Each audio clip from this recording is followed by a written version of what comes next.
Madame, Monsieur, bonjour. Je suis très heureux de vous retrouver dans cette nouvelle émission. Cette nouvelle émission aura pour thème la politique de développement des musées au Maroc. Et pour parler de cette politique culturelle, qui est aussi importante que les politiques de l'État en matière sociale et en matière économique, j'ai plaisir d'accueillir Monsieur Mehdi Khoutbi, président de la Fondation nationale des musées. Monsieur Khoutbi, bonjour et merci d'avoir accepté notre invitation. Bonjour, merci de votre invitation. Monsieur Khoutbi, avant d'entamer cet échange, il est de coutume de présenter notre invité, même si j'en ai pas forcément besoin. Monsieur Khoutbi, vous êtes artiste peintre, lauréat de l'École des Beaux-Arts de Toulouse, n'est-ce pas? Vous avez enseigné votre art en France. Vous êtes connu et reconnu dans le monde entier. Vos œuvres ont fait le tour du monde.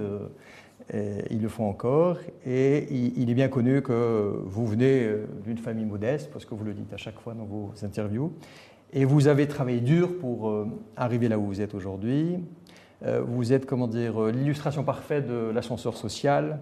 Et lorsqu'il était en panne, vous avez tout fait pour le réparer, n'est-ce pas? Pour avancer et pour rebondir. Cela dit, vous aviez un avantage certain, c'est que vous aviez un talent inné. Un talent inné et une intelligence émotionnelle hors pair. Et c'est cette intelligence qui vous a permis de développer votre art, de le défendre, et aussi de vous imposer auprès de vos confrères, auprès d'hommes d'art, d'hommes d'esprit, d'hommes d'État, n'est-ce pas?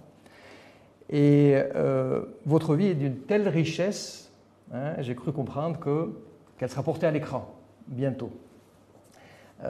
Sachant que vous avez déjà écrit une autobiographie en 2008, n'est-ce pas, que vous avez intitulée Palette d'une vie. Alors ma première question, Monsieur Khoutbi, pourquoi avez-vous accepté de porter votre vie à l'écran? Est-ce que c'est toujours dans la logique de la transmission? Est-ce bien cela? Écoutez, d'abord, merci de votre invitation. C'est toujours un plaisir renouvelé de pouvoir retrouver un public et d'expliquer aussi, parce que transmettre, c'est aussi expliquer, communiquer. Vous avez parlé de cette chance que j'ai eue dans ma vie de croiser les grands, ceux qui ont marqué, qui marqueront l'histoire de l'humanité, qui laisseront un sillage dans l'histoire de l'humanité. Beaucoup de chance, c'est vrai. Beaucoup de chance parce que c'était une question de survie pour moi, c'est-à-dire d'aller vers l'autre. La chose que vous avez aussi soulignée, c'est que cette expérience, cette vie, est un exemple aussi d'espoir et qu'il ne faut jamais baisser les bras. Une jeune femme extrêmement talentueuse, jeune et talentueuse, comme ce Maroc extraordinaire, qui est jeune et talentueux, est venue me trouver un peu avant le Covid pour me dire voilà, je souhaite faire un film inspiré de votre parcours. Je précise inspiré, non pas du tout comme certains ont cru, ce n'est pas du tout, à mon âge, encore vivant, de faire ma vie. Non, c'est s'inspirant de mon parcours, ce parcours diversifié, quand vous avez rencontré Aragon, quand vous avez rencontré Solers qui vient de décéder, qui a eu l'amitié de vous d'écrire sur vous, quand vous avez rencontré Senghor, avec qui j'ai partagé plusieurs jours de rencontres, et on partage aussi 2 livres que j'ai accompagnés de mes gravures, que ce soit Césaire, que ce soit Édouard Glissant, et je peux vous en citer tous les grands qui m'a été donné de rencontrer. Et en même temps, vous avez parlé de cette chance exceptionnelle que j'ai eue d'abord d'avoir été présenté par Moulay Ahmed Al-Alaoui, à qui je resterai reconnaissant toute mon existence de m'avoir pris par le bras, par la main plutôt, et de m'avoir présenté à Sa Majesté Hassan II, et par la suite, dans le même élan, j'ai fait la connaissance de notre souverain actuel, de notre roi, grand roi, à l'époque, et dans la relation, bien évidemment, parce que c'est un être d'une humanité. Je dis toujours, je l'ai dit récemment à la presse, quand j'étais à Amsterdam il y a quelques jours, le roi du Maroc est une chance pour le monde et une grande chance pour le Maroc. Monsieur Rodet, merci pour cette belle introduction. J'ai envie de paraphraser un peu André Malraux en disant que la culture est ce qui fait que l'homme n'est pas un accident de la nature. Malraux utilise le terme l'univers au lieu de la nature. Et pour ne pas être un accident de la nature, il faut un minimum de culture, n'est-ce pas? Et certains philosophes décrivent la culture comme l'expression de la liberté, comme dirait Spinoza, un accroissement de soi, être au-dessus de soi. Avec vos mots, M. Croutby, comment définiriez-vous la culture, le mot culture? Écoutez, la définition de la culture a été, vous l'avez définie de la manière dont les uns et les autres l'ont souligné. D'abord, l'essence même de la culture, c'est le partage. On partage notre savoir, on partage les choses auxquelles on croit avec le reste. On croit, le partage en ce qui concerne la fonction que j'occupe aujourd'hui, c'est essayer de diffuser, de partager la lumière qui est la culture. La lumière vous permet de voir d'abord plus clair. Et de voir plus clair, ça veut dire qu'il vous ouvre une fenêtre à la fois sur vous-même, parce que celui qui ne se connaît pas ne peut pas connaître les autres. Et c'est pour ça que la multiplicité des musées à travers le Maroc est une façon de connaître notre riche et diversifié patrimoine, parce qu'on a un patrimoine assez exceptionnel. Et si j'arrive aujourd'hui, à travers votre émission, à transmettre aux Marocains, à mes compatriotes marocains, la chance que nous avons de vivre dans un pays comme le Maroc, quand on voit ce qui se passe à travers le monde, quand on a un roi comme celui que nous avons aujourd'hui, qui a mis la culture à la place qu'elle doit avoir dans chaque société moderne, et de voir les avancées du pays. Les villes se sont devenues belles. La culture, c'est la beauté. Voilà ce que je peux dire. Effectivement, donc le Maroc est sur la bonne voie de l'éveil culturel. C'est ce que vous êtes en train de je nous dire. dirais, sincèrement, le Maroc d'aujourd'hui est sur la bonne voie dans tous les domaines. Sur le domaine culturel, bien évidemment, sur le domaine politique, sur le domaine économique. Il faut simplement que nos compatriotes, et vraiment je leur dis, j'ai cette chance de voyager, de sortir, de connaître d'autres pays et de voir la chance que nous avons de vivre au Maroc. Je précise, tout n'est pas rose pour tout le monde, mais nous avons un pays exceptionnel. Merci, M. Roudby, pour ces mots. Alors, M. Roudby, le souverain vous a nommé à la tête de la Fondation nationale des musées en 2011. Et depuis lors, et là je vais vous citer, la Fondation était survie de la culture, du rayonnement muséal du Maroc, matérialisé par la mise à niveau et l'ouverture de nouveaux musées à travers tout le royaume, l'organisation de grandes expositions d'artistes nationaux et internationaux. Et l'objectif final de ce que vous faites, c'est le triptyque partage, vous en avez parlé, transmission et passion. Monsieur Roudby, quel bilan faites-vous de l'action de la Fondation depuis 2011 dans le contexte de ce triptyque dont je viens de parler? N'oubliez pas que quand Sa Majesté m'a fait l'honneur de me nommer et d'avoir cette confiance qu'il a mis sur mes épaules pour essayer de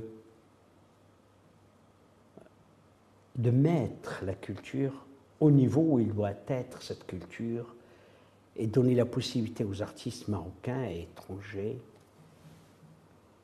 de pouvoir rayonner.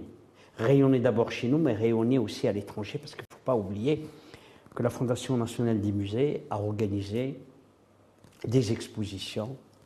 L'exposition au Louvre qui a attiré en 3 mois 170 000 visiteurs, avec une foule incroyable où le président du Louvre de l'époque me disait on est obligé de fermer. La fondation réellement a démarré réellement avec la création du musée, l'ouverture du musée Mohamed VI d'art moderne et contemporain, parce qu'il porte le nom de notre souverain, c'est ce que j'appellerais le bateau amiral, avec des grandes expositions qui ont permis aux Marocains, sans visa et sans faire de queue ni réservation, de visiter les grandes expositions, Picasso, Giacometti, les impressionnistes quand même, avec Van Gogh, Monet, Renoir, tous ces noms-là sont venus ici, Matisse, avec le prêt du Centre Pompidou. Les sculptures de César. Pardon ? César, me semble-t-il aussi. Les César. César, bien évidemment. Et nous allons maintenant préparer une exposition de Armand, une exposition d'un des artistes les plus fameux aujourd'hui, qui a été il y a quelques semaines ici, et qui a dit « J'aime tellement ce pays que j'ai envie d'y vivre ». Ai Weiwei, le peintre, l'artiste et architecte, il est multi, d'origine chinoise. Donc, le bilan, d'abord, pour le tirer, il faut d'abord terminer la mission. La mission est longue encore, et j'espère pouvoir continuer avec l'équipe que j'ai et peut-être transmettre le flambeau à d'autres qui sont plus jeunes encore, qui ont encore d'autres idées, car personne ne détient à lui-même et à tout seul ni la vérité, ni le succès. Il s'agit d'une passion. Oui, alors maintenant je reviens sur un point essentiel. La passion n'est passion qu'à partir du moment où elle est liée avec la rigueur. S'il y a rigueur et passion, vous réussissez ce que vous entreprenez. S'il y a la passion sans rigueur et la rigueur sans passion, vous tombez par terre. Donc nous avons dans cette fondation l'équipe avec laquelle je travaille et qui me soutient. Ils sont rigoureux et ils sont surtout aussi passionnés comme moi. Nous portons cette passion comme tous les Marocains. Et aujourd'hui, je peux dire non pas un bilan, mais plutôt une constatation. Partout où je vais, les gens viennent et ils me félicitent. Mais à travers moi surtout, tous les Marocains et les étrangers qui viennent dans notre pays sont reconnaissants à Sa Majesté le Roi d'avoir fait et d'avoir donné la possibilité à cette fondation d'exister et de faire le travail qu'elle est en train de faire. Dans son discours, justement pour la célébration de la fête du trône de 2013, le souverain a dit la chose suivante: le Maroc, riche de son identité plurielle, aux multiples affluents linguistiques et ethniques, possède un patrimoine culturel et artistique digne d'admiration. Il appartient donc au secteur culturel que vous représentez, M. Roubi, de traduire concrètement cette diversité. Et dans un autre discours, il me semble que c'est le discours de la Marche verte de 2017, le souverain a mentionné qu'il n'y a aucune différence entre les patrimoines et les spécificités culturelles et linguistiques du Sahara, du Souss, du Rif, de l'Atlas et de l'Oriental. Ma question, M. Roubi, comment la Fondation garantit-elle cette diversité culturelle dont jouit le Maroc? Je crois que je ne pourrais pas mieux paraphraser ce que Sa Majesté a annoncé à la fête du trône et en même temps dans tous ses discours. Vous savez, le Maroc est assez extraordinaire. Pardonnez-moi d'être aussi avec autant de compliments sur ce pays. Je voyage, je l'ai souligné au début de notre entretien, et je vois les pays en Afrique, en Europe, en Amérique, en Asie. Et je vois cette chance d'être au Maroc aujourd'hui. Le préambule de notre Constitution est le seul préambule à travers le monde de la Constitution qui souligne, qui grave dans le marbre que le Maroc a plusieurs influents. Berbères, juifs, il ne faut pas l'oublier. Berbères, je l'ai dit peut-être au début, Sahraouis, Africains, européen, romain, méditerranéen et même aussi ouvert sur l'Atlantique. C'est-à-dire que c'est un pays d'ouverture qui a une histoire ancienne et ancestrale. Et c'est pour cela que le Maroc est unique. À présent, M. Khodbi, je voudrais vous poser une question pratique sur les événements que vous organisez, principalement ceux du musée Mohamed VI d'art moderne et contemporain, et peut-être d'autres musées. Je pense à toutes ces expositions dont vous avez parlé, Delacroix, Giacometti, Picasso, et j'en oublie certainement, les différentes expositions en partenariat avec l'Institut du monde arabe, sans oublier bien évidemment les expositions de nos artistes nationaux, Charkaoui, Chaibia et bien d'autres. Pour les visiteurs que nous sommes, et j'en fais partie, on rentre dans le musée, c'est beau, il y a la lumière, les œuvres sont là, les descriptions, le scriptural est parfait, la scénographie, etc. Mais les gens ne savent pas ce qui se passe derrière, ne savent pas le processus de décision, pourquoi tel artiste et pas un autre, ne connaissent pas l'organisation. On voit cet aboutissement, mais il y a un travail derrière. Monsieur Khodbi, pouvez-vous nous décrire comment s'organise et comment est-ce qu'on arrive à ce résultat? Vous avez raison de souligner le travail monumental fait par les équipes de la Fondation pour présenter une exposition. D'abord, on a une programmation. Nous sommes, quand on fait une grande exposition qui s'ouvre sur l'étranger,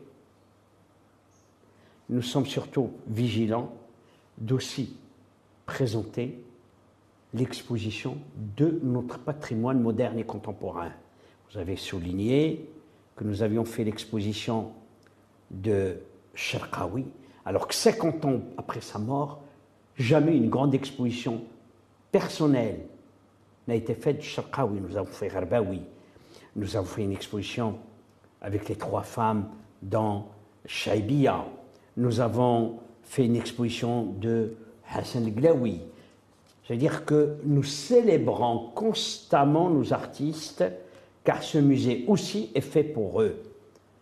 Nous avons aujourd'hui, nous disposons, et cela, ma reconnaissance à Sa Majesté est très grande, de nous avoir aidés à constituer une collection, une vraie collection aujourd'hui, qui sera prêtée dans différents musées à travers le monde, parce que notre crédibilité aussi, c'est d'avoir un rapport extrêmement proche et fort avec les musées du monde. Le Maroc, vous savez, j'ai été reçu par le président béninois pour un petit déjeuner qui a duré 2 heures, bien évidemment. Et le président béninois, avec son accord, ce que je vais vous dire, il me dit qu'il a de l'admiration pour Sa Majesté le Roi Mohamed VI, qu'il a de l'admiration pour le Maroc et que le Maroc lui reste un exemple à suivre. L'Arabie Saoudite, la responsable qui a été nommée Madame Mouna Khazandar m'a envoyé un message pour me dire nous souhaitons bénéficier de l'expérience marocaine. Je tiens à souligner, pour ça je ne le soulignerai jamais assez, on le doit non pas à la Fondation, mais on le doit à la décision et au soutien constant que Sa Majesté apporte et apportera, je l'espère encore, à la Fondation nationale des musées. Car la culture est essentielle. La culture aujourd'hui, c'est ce que vous utilisez souvent dans votre langage, le soft power. Aujourd'hui, le travail de la culture est essentiel car c'est ce qui constitue un pont, une passerelle entre les peuples, entre les cultures. S'il y avait plus de culture, il y aura moins de guerre. Et j'en suis convaincu aujourd'hui que c'est cette culture qui comprend, qui nous permet de nous connaître mutuellement et de connaître l'autre avant d'essayer de lui faire la guerre. Et puis même économiquement, c'est un moyen de créer des emplois. J'ai vu dernièrement que vous avez signé un contrat avec le département du tourisme, justement pour que la culture fasse partie des circuits touristiques. Donc il y a un apport. Vous avez raison de souligner aussi la disponibilité et la disposition de la Fondation à participer à tout ce qui peut permettre une meilleure connaissance et le développement de notre pays dans tous les domaines. Et vous avez souligné un domaine essentiel qui est le domaine du tourisme. Un touriste qui vient, qui ne connaît pas le Maroc. Aujourd'hui, le soleil, vous le trouvez partout. Mais vous ne le trouvez pas. La diversité, la richesse, la beauté de nos objets. Et surtout, cette diversité d'une richesse incroyable qui va des Romains, qui va même avant de la préhistoire à nos jours. Extraordinaire. Et regardez aujourd'hui nos artistes. J'étais il y a quelques jours pour l'inauguration d'une exposition à la Foire de l'Art d'Amsterdam où il y avait des galeries marocaines qui ont été invitées. Et je voudrais aussi vous dire ma reconnaissance aussi et mes remerciements à l'équipe du ministère de la Culture. Ce ministre, comme d'ailleurs le ministre auparavant, Sir Othman El-Ferdaous, nous avons travaillé main dans la main. Parce que s'il m'a dit, Ben Saïd me disait, mais la Fondation, elle travaille pour le Maroc, nous aussi. Et donc nous travaillons main dans la main pour avancer dans ce projet. Le ministère de la Culture, le ministère du Tourisme, et surtout l'Office de tourisme, a inséré les musées dans ce tour de table qui permet un peu le développement, car ces touristes qui viennent aujourd'hui, si vous savez le nombre de touristes que nous avons à Dar el-Bacha, où les gens font la queue pour entrer, c'est impressionnant. Quand vous regardez nos musées, le petit musée qu'on vient d'ouvrir à Jemaa el-Fna, le musée aujourd'hui qu'on vient d'ouvrir avec le chef du gouvernement, c'est Aziz Akhnouch à Agadir. Nous allons ouvrir à Azilel d'ici quelques semaines maintenant un nouveau musée. Nous allons ouvrir un musée du foot avec Serkja. Nous sommes en train vraiment dans un élan de développement des musées et doter chaque ville, chaque coin du Maroc d'un musée pour permettre à tout le monde l'accès à la culture, l'accès à la lumière. Exact, tout à fait. Monsieur Roudbiv, votre vie est faite de rencontres et vous en avez parlé, celle avec l'artiste contemporain chinois. Et oui, je pense qu'elle est importante dans votre carrière parce que je vais comment vous en parler. Alors parlez-moi de cette rencontre et des projets à venir avec cet artiste. Ai Weiwei aujourd'hui est un des artistes le plus chers au monde. Ses œuvres sont arrivées à un prix absolument impressionnant.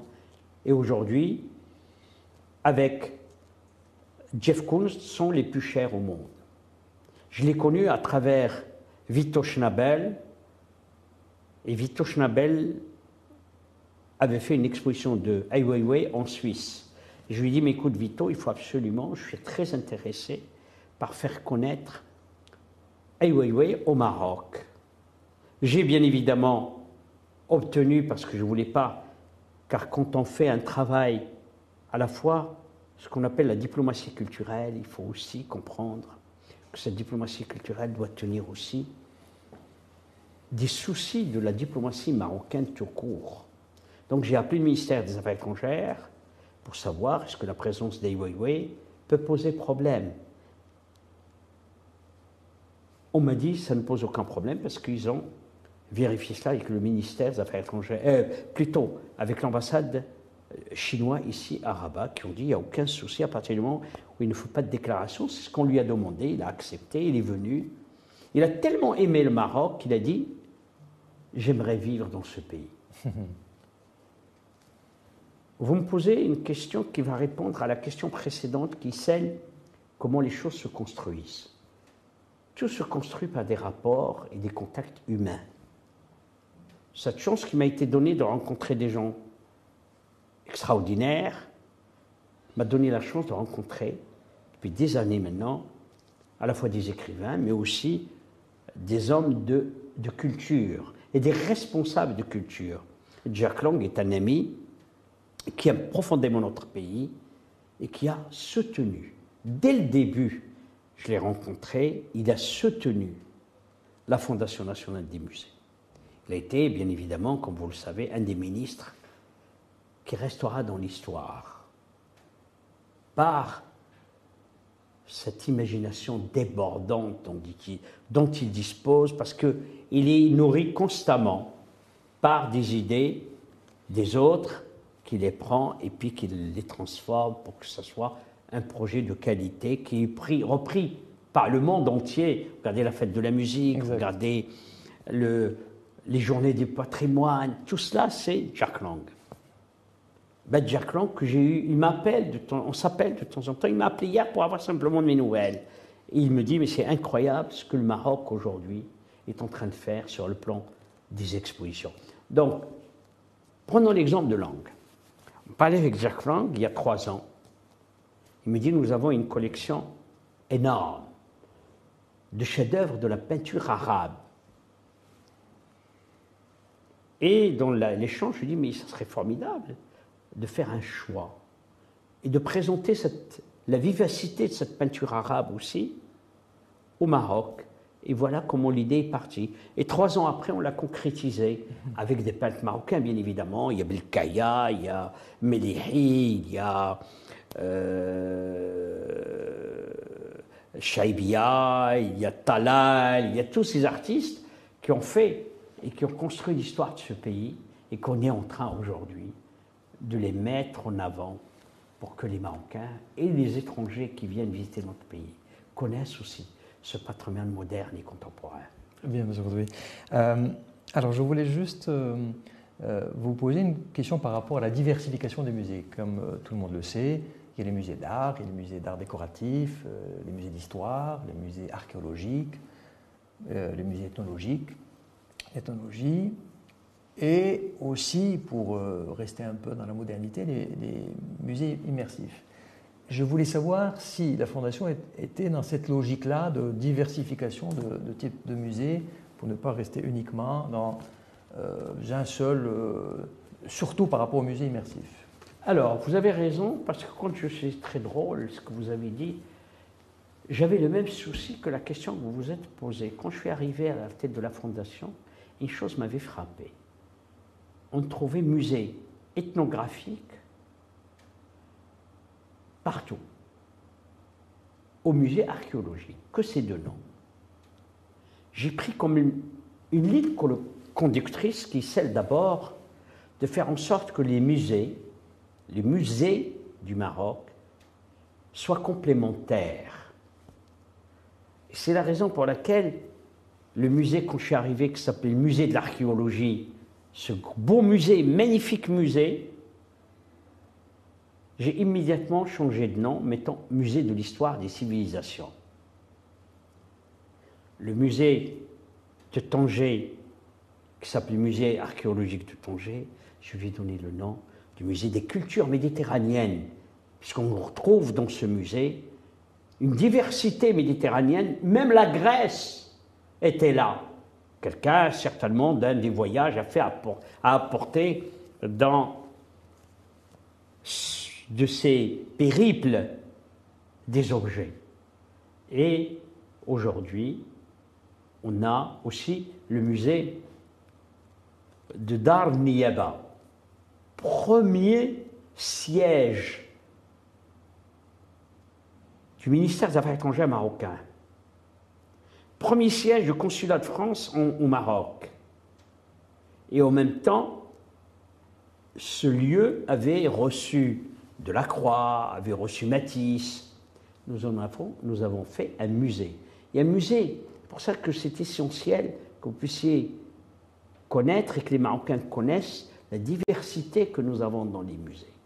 Vous avez par exemple, dans ce musée, des œuvres d'artistes qui sont venus après Delacroix et Matisse, surtout après Delacroix, pour faire connaître le Maroc, et qui ont été séduits par la couleur du Maroc, qui ont été séduits par la gentillesse et par la manière dont les Marocains recevaient,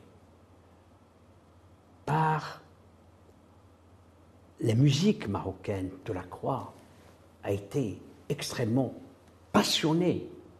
Vous savez, il était envoyé pour connaître un peu les pays du Maghreb. Il est parti dans d'autres pays du Maghreb, mais il est revenu vers le Maroc. Et c'est là où il a fait l'ensemble de ses œuvres, où il a acheté beaucoup d'objets qui l'ont accompagné jusqu'à sa mort. Je voudrais, dans la diversité et la diversification, vous dire qu'on a créé un musée magnifique à Meknès, le musée de la musique. Exceptionnel à visiter à tout prix. J'avais eu un dîner avec le secrétaire général de l'ONU, M. Guterres, et dans le dîner, je lui ai dit, mais écoutez, il faut visiter ce musée. Et il a pris le temps le lendemain d'aller le visiter. Et il a souligné combien c'était un lieu magique et extraordinaire. Nous allons, parce que c'est important, vous m'avez donné un point essentiel de vous dire combien la diversité, aussi la complémentarité. Nous allons ouvrir, grâce à Sa Majesté le Roi, qui a donné le coup d'envoi de la restauration du musée de l'art de l'islam à Fès, le Palais el-Batha, qui est un bijou d'architecture. Et je voudrais, s'il vous plaît, me permettre aussi de remercier les autorités, le Wali en particulier de Fès, qui est le Wali de Meknès aussi, qui a été un soutien extraordinaire, le Wali de Marrakech. Nous avons trouvé un soutien auprès du Wali de Rabat, je ne dois pas l'oublier, le Wali de Tanger. Tous ces Walis nous ont soutenus dans tous nos projets. Le Wali de Fès dont je vous parlais, nous ouvrons, j'espère, vers la fin de cette année, le plus grand musée au monde de l'art de l'islam, qui sera le Palais el-Batha.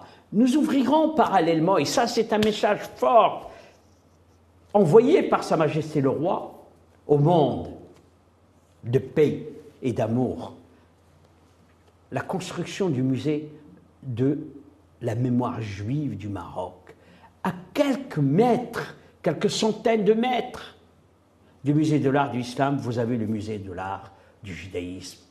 Quel beau message. Ce pays, ce Maroc, on voit au monde dans une période difficile où l'intolérance est partout. Au Maroc, c'est un pays de tolérance et un pays du vivre ensemble. Tout à fait, M. Oudé. M. Oudé, la Fondation a lancé en 2002 une enquête de satisfaction, n'est-ce pas, par rapport aux fréquentations des visiteurs. Est-ce que vous avez eu le résultat de cette enquête et est-ce que vous avez des statistiques éventuellement à partager avec nous par rapport aux fréquentations, à l'évolution de la fréquentation depuis la création de la Fondation jusqu'au jour d'aujourd'hui? Écoutez, la fréquentation est de plus en plus grande. Nous avons une incitation en quelque sorte, puisque le vendredi est une journée ouverte, gratuite pour tous les Marocains. Le mercredi, c'est ouvert pour tous les étudiants gratuitement. Donc ils ont le mercredi et le vendredi. Vous avez aussi pour les professeurs, les enseignants, une gratuité totale, car les enseignants sont en quelque sorte ceux que les étudiants suivent le conseil. Donc on a aujourd'hui, il est vrai qu'avant le Covid, nous avons une fréquentation impressionnante. L'exposition que nous avons eue, la première biennale de Rabat, on a une fréquentation pas loin de 200 000 visiteurs. Quand vous voyez par exemple l'ouverture, le dernier musée qui a été ouvert par Son Altesse Royale, la princesse Allah Hasna, les Oudaya, le musée de la parure. Mais écoutez, c'était vertigineux le nombre de gens. Parce qu'il est vrai aussi que les 15 jours de gratuité ont attiré un monde fou. Et en plus, ça, c'est un bijou qui a été restauré. Nous ouvrons, à partir de demain, une exposition au Musée national de la photographie. Ce Musée national de la photographie va vers des quartiers extrêmement, je dirais, des quartiers plus populaires. Et ce Musée national de la photographie ouvre, à partir d'aujourd'hui, une exposition sur le foot, On a donné la possibilité aux Marocains, aux jeunes Marocains, de prendre leur appareil, de photographier. Ça s'appelle Kortna, comme on a fait Sortna. Donc on essaye aussi d'avoir un langage qui soit accessible à tous les Marocains et aux milieux les plus modestes. Je suis désolé parce que j'ai tellement de choses à dire. On a un musée sublime à visiter qui est Dar Saïd à Marrakech, qui est le musée national du textile et du tapis. Très beau musée. Vous pouvez voir, vous savez, je disais souvent que ce musée, c'est aussi un rêve que j'avais fait. Rendre hommage à ma mère, Allah yarhamha, qui faisait du tapis. Et ces femmes, on a voulu leur rendre hommage pour vous dire que toutes ces femmes qui ont fait du tapis, et nous allons créer dans les semaines à venir, pour ne pas dire dans un mois et demi, un espace qui sera l'espace national de préservation du tapis. C'est-à-dire qu'on va, grâce aux dons de généreux donateurs, nous allons avoir un réfrigérateur pour préserver les tapis contre les petits insectes qui rongent la laine, et quand ça arrive à une température assez basse, les bêtes meurent. Et ça sera un lieu qu'on ouvrira à d'autres institutions qui ont des tapis et qui veulent les préserver. Monsieur Khotbi, on arrive à la fin de cette émission et il est d'usage de laisser le dernier mot à l'invité. Vous avez la caméra en face de vous et le dernier mot est à vous, Monsieur Khotbi. Le dernier mot reprendra peut-être le premier mot par lequel j'ai commencé. Ce premier mot que je voudrais dire à tous les Marocains, c'est celui d'être fier de ce pays. Car le Maroc est un pays exceptionnel. On connaît la valeur de son pays, c'est quand on sort à l'extérieur, qu'on voit l'étranger, ce qui se passe. Et de voir aujourd'hui, grâce à la politique insufflée par Sa Majesté le Roi, ce Maroc avance. Les villes sont de plus en plus belles. La culture, aujourd'hui, est partout dans tout le Maroc. Nous avons un pays exceptionnel, un pays de lumière, où les étrangers trouvent tout ce qui leur manque ailleurs. Je voudrais simplement, ce dernier mot, qui soit simplement qu'on soit fiers de notre pays. Monsieur Mehdi Khotbi, merci beaucoup pour cet échange fort instructif et fort passionné. On sent la passion dans votre discours. Je vous souhaite beaucoup de succès, davantage de succès dans ce que vous faites, dans votre action et dans ce cheminement vers ce que vous appelez la lumière, c'est-à-dire l'éveil culturel du peuple marocain. Merci encore une fois, Monsieur Mehdi Khotbi. Je n'ai pas besoin de le rappeler, mais je le rappelle quand même, vous êtes président de la Fondation nationale des musées. Je vous remercie de votre invitation et de m'avoir donné autant de temps pour m'exprimer simplement avec mon cœur. Merci à vous, Monsieur Khotbi. Madame, Monsieur, je vous remercie pour votre attention et vous donne rendez-vous à une prochaine émission. Au revoir.